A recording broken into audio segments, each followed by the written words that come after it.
परमेश्वर का राज्य तंत्र, परमेश्वर का राज्य तंत्र। समझ रहे क्या कह रहा हूं? आपने बोया और फिर काटा, फिर बोया, फिर काटा और अपने बिल का भुगतान किया।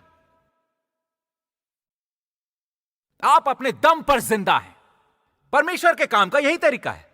अब संसार का अलग तरीका है, पर मैं परमेश्वर के काम करने के तरीके से जुड़ा रहूंगा। आप और मैं जानते हैं, आप में हर एक जिंदगी में किसी समय कोई जरूरत पड़ी हो, आप भूमि में कुछ बीज डालते हैं। यीशु के शरीर में मौजूद सबसे बड़ा चमत्कार है आर्थिक चमत्कार, कि जब परमेश्वर ने आकर आपकी जिंदगी में कुछ किया हो, तब आप परमेश्वर से करवाना चाहते हो। मैं चाहूंगा हम इसे फिर से देखें, क्योंकि आप अपनी वस्तुओं पर विश्वास नहीं रखे। आपको परमेश्वर में भरोसा रखना होगा और परमेश्वर के काम करने के तरीकों पर और उसके वचनों पर। अब चलिए देखें हम लूका आज्ञा 6 वचन 20। लूका आज्ञा 6 वचन 20। वो प्रश्न चिन्ह आज्ञा 10 में आपका भरोसा कहां है? आपका भरोसा दुनिया के काम करने के तरीकों में है या परमेश्वर के काम करने के तरीकों में? आपका भरोसा कहां है? यहां मुद्दा गरीब या अमीर के स्वर्ग जाने का नहीं है, यहां मुद्दा है भरोसे का। मैं शुरुआत करने से पहले आपको यह बात दिखाना चाहता था, लूका आज्ञा 6 और वचन 20। चलिए मिलकर वचन 20 को जोर से पढ़ते हैं। लूका 6 वचन 20। तैयार। तब उसने अपने चेलों की ओर देखकर कहा, धन्य हो तुम जो दीन हो, क्योंकि परमेश्वर का राज्य तुम्हारा है। आपने सुना कि उन्होंने क्या कहा? उसने कहा कि गरीबों को समृद्ध होने की ताकत मिलेगी। कैसे? परमेश्वर के राज्य के जरिए। वो परमेश्वर के राज्य के जरिए समृद्ध होने की ताकत पा सकेंगे। तो इसमें गरीब के स्वर्ग में जाने की बात नहीं है। वो कह रहे हैं कि गरीब परमेश्वर के राज्य के जरिए समृद्ध होने की ताकत पा लेंगे। बीमार लोग परमेश्वर के राज्य के जरिए ताकत पा लेंगे। परमेश्वर हमारा स्रोत है और जब हम उस पर निर्भर हैं, भरोसा करते हैं, तब वो उनको ताकत देता है जिनके पास नहीं है या कसर है। आप परमेश्वर के राज्य पर भरोसा और संचालन करते हैं तो उस मुद्दे को सुलझा लेते हैं। अब देखिए तीमुथियुस आज्ञा 6। अब हम वचन को अच्छी तरह से देखेंगे और हम उसे हमसे बात करने देंगे। आइए देखते हैं तीमुथियुस 6 वचन 17।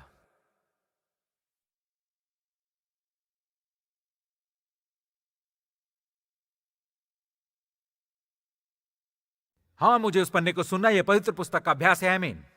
अब पवित्र पुस्तक को समझना है, ठीक है? देखते हैं वचन 17। इस संसार के धनवानों को आज्ञा दें कि वो अभिमानी नहीं हो और चंचल धन पर आशा न रखें, परंतु परमेश्वर पर जो हमारे सुख के लिए सब कुछ बहुतायत से देता है। अब अन्य संस्करण में इसी को सुनिए, इस दुनिया के धनवानों को आज्ञा दें। अब वो ये नहीं कहता कि आपका धनी होना समस्या है, उसने कहा कि आप उस पर आशा रखो। आज्ञा दो कि अभिमानी न हो और अक्खड़ और दूसरों का तिरस्कार न करें। अपनी आशाओं को चंचल धन पर न बांधें, पर परमेश्वर पर, जो धन को निरंतर हमारे सुख के लिए भेजता ही रहता है। क्या कहा उसने? इसको समझे? परमेश्वर पर भरोसा रखो क्योंकि वो करता है। परमेश्वर निरंतर धन के साथ सब कुछ हमारे सुख के लिए भेजता रहेगा। सुनिए, मुझे परमेश्वर पर भरोसा है क्योंकि वो मुझे सब कुछ देगा। वो मुझे सब कुछ दे उससे पहले मुझे उस पर भरोसा है। मैं परमेश्वर के काम करने के तरीके से प्रतिबद्ध हूं क्योंकि वो मेरे लिए सब कुछ देगा। मैं परमेश्वर से उन्मुख हूं क्योंकि वो मेरी हर जरूरत पूरी करेगा। परमेश्वर पर आश्रित रहूंगा क्योंकि वो मुझे सब कुछ देगा। अब किसी समय मुझे ऐसा भी लग सकता है कि उसने शायद नहीं दिया, पर जो दिखेगा उससे हम विचलित नहीं होंगे।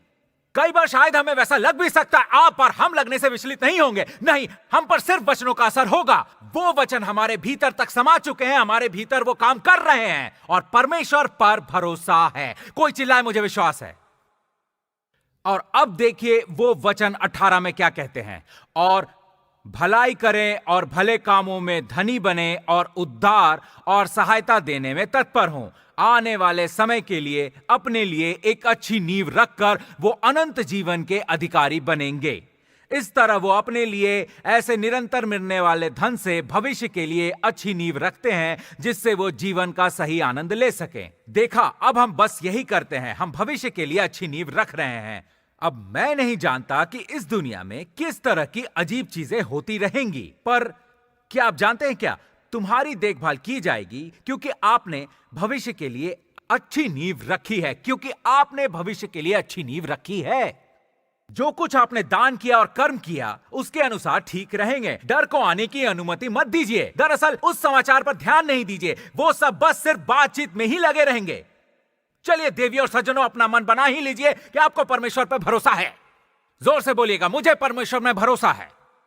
मैं उस पर विश्वास से आश्रित हूं, क्योंकि सबसे ज्यादा उसी पर भरोसा है, परमेश्वर पर भरोसा है, जो मेरी देखभाल करेगा।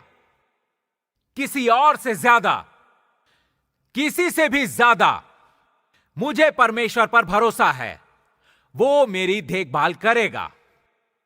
बस यही तो यीशु मत्ती आज्ञा 6 में कहते हैं कि ये मत सोचना कि क्या खाओगे, तुम क्या पियोगे, तुम कैसे कपड़े पहनोगे।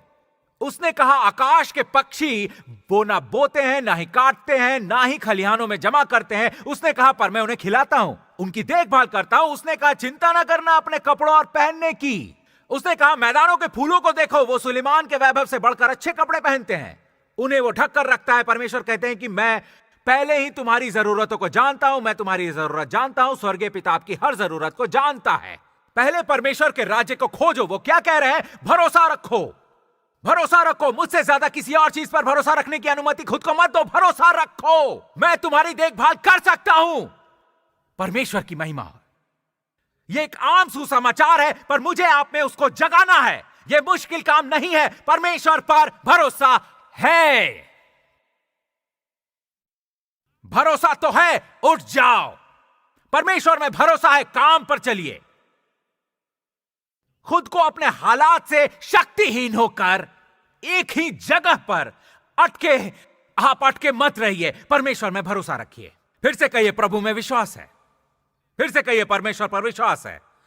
हालेलुया, उस पर भरोसा है। हरदम तो नहीं जानता कि वो उसे कैसे करेंगे, लेकिन मालूम है कि वो उसे कर डालेंगे। देखा, यही भरोसा है। मैं आपको समझा नहीं सकता कि वो इसे कैसे करेंगे, पर वो इसे करने वाले हैं। वो इसे पूरा करेंगे। यही भरोसा शैड्रैक, मैशैक और अबेदnego को भी था। उसे समझने के लिए परमेश्वर पर भरोसा होना चाहिए कि आप मुझे आग की भट्टी में डाल दें, पर आपके सामने मैं सिर नहीं झुकाऊंगा। परमेश्वर पर भरोसा है कि आपने आग की भट्टी में भी डाल दिया तो परमेश्वर मुझे बचा लेंगे। और जब आप परमेश्वर की ओर उन्मुख होते हैं, तब परमेश्वर के पास कोई चारा नहीं होता। तब परमेश्वर के पास कोई चारा नहीं होता कि वो चौथा आदमी बनकर आपको भट्टी से बाहर निकालें। हालेलुया। कोई कहे परमेश्वर में भरोसा है, मतलब साधारण से शब्द है, पर आप उन्हें नजरअंदाज नहीं कर सकते। वो शक्ति प्रतिबद्धता की जो परमेश्वर और उनके राज्य के तरीके से है। अब देखिए नीति वचन आज्ञा 11 और वचन 28। देखिए नीति वचन आज्ञा 11 और वचन 28। अपने पड़ोसी की तरफ एक बार मुड़कर कहें, सब ठीक है।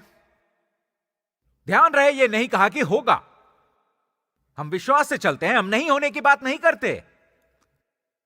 फिर मुड़कर कहिए, सब ठीक है। नहीं होगा ये नहीं, सब ठीक है इसी समय। हम विश्वास से चलते हैं। मेरी बातों को आप समझ रहे हैं? प्रभु मुझे काम का आशीष नहीं देने वाले। अपने पड़ोसी से कहिए कि काम है। हम विश्वास से चलते हैं, दिखता है उससे नहीं। खैर, परमेश्वर मुझे चंगा कर रहा है। मुड़कर किसी से कहिए, मैं चंगा हूं। दूसरी तरफ मुड़ के कहिए, इस समय सब कुछ ठीक चल रहा है। अभी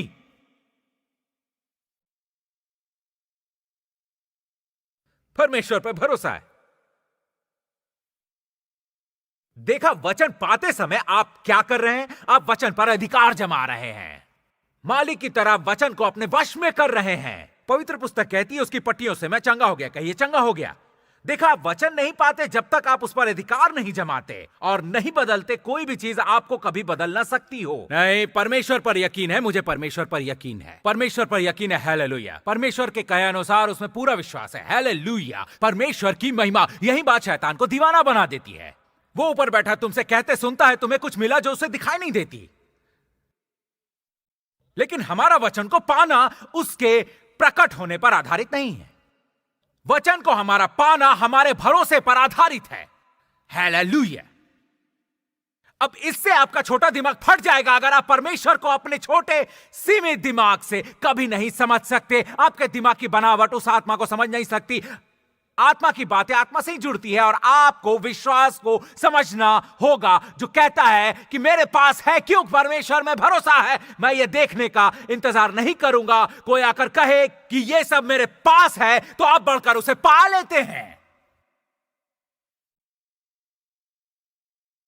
कुछ लोगों का आप पर कुछ वस्तुओं का भरोसा हो तो वो समय से पहले ही आपको वो दे देते हैं। कभी आपको कोई मिला कि अपने साथ उसे ले जाओ, तुम पैसे बाद में दे देना। पर आजकल वो ऐसा हरगिज नहीं करते। ठीक है, नीति वचन आज्ञा। आपने नीति वचन 11 पढ़ा क्या? आइए देखें वचन 28। नीति वचन 11:28। वचन 28 में दिया है, जो अपने धन पर भरोसा रखता है वो गिर जाता है, परंतु धर्मी लोग नए पत्ते की तरह लहलहाते हैं। इसे समझ रहे हैं? वो जो उन्मुख है, वो जो भरोसा करे और धन पर विश्वास रखे वो गिरेगा, पर कोई सौदा न करने वाले धर्मी लोग हरे पंखे की तरह लहलहाएंगे। यह आवश्यक है कि हम परमेश्वर की वस्तुओं को समझें, सरकार को नहीं, इंद्रियों को भी नहीं, व्यापार में कोई किए वादे पर भी नहीं। प्रभु पर भरोसा रखो। आप क्या सुन रहे हैं? नीति वचन 3:5। ओ धन्यवाद यीशु। हमें भरोसा है कि आप लोग यहां से प्रेरित होकर एकदम निडर होकर और इसकी या उसकी परवाह न करते हुए जाए। हां, पर उन्होंने मेरा धन छीन लिया, अगर मेरा घर ही छीन लिया, परमेश्वर उससे भी अच्छा देंगे। वहां बैठे मत रहिए, वो आपको बढ़ाना चाहते हैं। आप अच्छे घर के लिए प्रार्थना करते रहे थे, वो आपको पुरानी झोपड़ी से निकालना चाहते हैं, पर आप उसे छोड़ते नहीं। परमेश्वर पर भरोसा है। कुछ भी हो, मुझे उस पर भरोसा है। उससे मेरी प्रतिबद्धता नहीं बदलेगी। मैं प्रतिबद्ध हूं। कुछ मसीह धर्मी जिनकी प्रार्थनाओं का जवाब नहीं मिलता, आप उन्हें चर्च में नहीं देखते। तुम यहां क्यों आए थे दोस्त? परमेश्वर में भरोसा है। वो मेरी जिंदगी की राह और उसकी जरूरतें जानते हैं और मुझे बस उन्हीं पर भरोसा है। सही रवैया यह है कि शायद मुझे उसकी जरूरत भी नहीं है। खैर, परमेश्वर की महिमा है, उन पर भरोसा है। हालेलुया। कोई भी चीज मुझे परमेश्वर की प्रतिबद्धता से दूर नहीं कर सकती। नीति वचन आज्ञा 3 कहता है, आप इस वचन से परिचित है, तू अपनी समझ का सहारा न लेना, वरन संपूर्ण मन से यहोवा पर भरोसा रखना। इसी को अन्य संस्करण में सुनिए, उन्मुख हो, भरोसा करो, दिल से प्रभु पर विश्वास रखो और अपने पूरे दिमाग से और अपनी अंतर्दृष्टि पर भरोसा न करना या समझ पर। जानते हैं परमेश्वर ने क्या कहा? भले आप समझ ना पाए कि वस्तुएं वैसी ही क्यों है, उनसे उन्मुख हो, भरोसा रखो, उस पर निर्भर रहो, उसका विश्वास करो। हां प्रभु, मैं इसे बिल्कुल समझ नहीं पाया और जानना तो दूर की बात है, मैं परमेश्वर से उन्मुख हूं। इतना जानता हूं, मैं परमेश्वर तुम्हें विश्वास रखता हूं, बस तुम में। प्रभु ये हुआ था और वो हुआ था और वो भी हुआ था और लगा कि आपको कुछ तलाश है, शायद आपको समझना चाहते हैं। प्रभु, मैंने आपको कहीं नाराज तो नहीं कर दिया। परमेश्वर कहते हैं, देखे तुम्हारे कहे अनुसार तुम मुझ पर विश्वास करते हो। तुम्हारा कहना तो सुन रहा हूं, पर देखूंगा कि तुम्हें सचमुच मुझ पर विश्वास है या नहीं। आप लोग नहीं समझते बहुत सारी चीजें। आप परमेश्वर आपकी परीक्षा नहीं ले रहा, क्योंकि उसे जानना है कि आप क्या करेंगे। आपको भी जानना है कि आप क्या करेंगे। आपको समझना है कि आप क्या करेंगे। और परीक्षा पास कर लेने पर पीछे देखकर सोचते हैं, कहेंगे कि ओ बाप रे, जब सब कुछ मेरे विरोध में था तो परमेश्वर में उन्मुख और भरोसा रखा गया, और जब वो मुझे बाहर लेकर आए तो अच्छी बात ये सब होता है। अब प्रक्रिया समझ में आई। अब आप प्रक्रिया को समझे।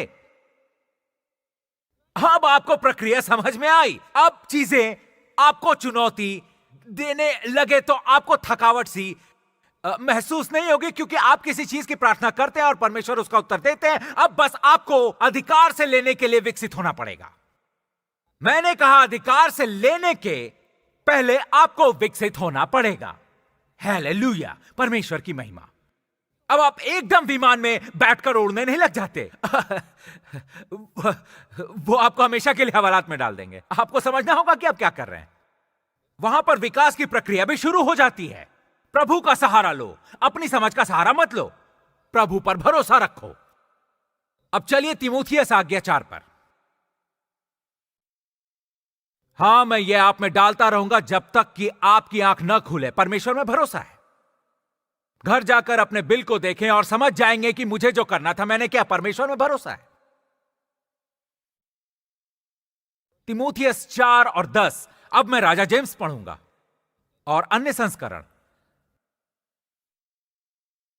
वचन 10 में दिया है, क्योंकि हम परिश्रम और यत्न इसलिए करते हैं कि हमारी आशा उस जीवते परमेश्वर पर है जो सब मनुष्य और नीच करके विश्वासियों का उद्धार करता है। कोई चिल्लाए, मुझे विश्वास है। अन्य संस्करण कहता है, इसी नजरिए से हम मेहनत और पीछा, हां, और पश्चाताप करते हैं, क्योंकि हमने टिकाई है उम्मीद को जीवते प्रभु पर, जो हमारा उद्धारकर्ता, संरक्षक, देखभाल करने वाला, देखने वाला सभी मनुष्यों का, विशेष रूप से जो विश्वासी हैं, भरोसा रखने, निर्भर रहने वाले और उससे जुड़े रहने वाले, विशेष रूप से जिन्हें उन पर भरोसा है। वो कहते हैं कि वो मनुष्यों के लिए कैसी संभावनाएं बन सकते हैं। फिर वो उनसे बातें करते हैं जिन्हें उन पर विश्वास है, उनसे उन्हीं पर निर्भर है, जो उनके सहारे पर है, उन्मुख है, भरोसा है और पूरा आत्मविश्वास उनमें है। परमेश्वर आपके जीवन के उद्धार करता है, भरोसा रखिए। परमेश्वर ही आपको बाहर निकालेंगे, भरोसा रखिए। परमेश्वर ही आपको आपकी राह दिखाएंगे, वो आपके संरक्षक हैं, वही आपकी देखभाल करेंगे, भरोसा रखिए। आप में से कुछ लोगों के लिए यह चमत्कार ही होगा कि कैसी कैसी चीजों से आप बच गए। परमेश्वर देखभाल कर रहे थे। उस तरह के तनाव में कुछ लोग मर जाते या किसी तरह की गलती करते। बस परमेश्वर की महिमा गाइए कि आज आप यहां हैं। उसका धन्यवाद करें कि आज आप यहां हैं। आपको कोई उलझुल बात भी जरूर सूझी होगी या कुछ जो आपने करने का सोचा होगा। परमेश्वर की महिमा, प्रभु नहीं, मुझे नहीं बताइए परमेश्वर क्या कर सकते हैं। इसी के प्रमाण स्वरूप आप यहां बैठे हुए हैं। देखिए यशायाह 26। प्रभु आप में भरोसा है, प्रभु आप में भरोसा है। हम और कहीं भी नहीं जा रहे हैं, हमें भरोसा है। यीशु आप पर है, आपने एक बार किया, दोबारा भी करके दिखाएंगे। अगर परमेश्वर आपको कहीं से बचाकर लाए हो दोस्त, तो वो क्या कर सकते हैं, यही इस बात का प्रमाण है। अगर वो कभी आपको जलती भट्टी से निकाल लाए हो तो समझ लीजिए कि वो क्या कर सकते हैं। पर आप वहां तो पहुंचिए जहां से आप परमेश्वर पर पूरी तरह से भरोसा रख सके।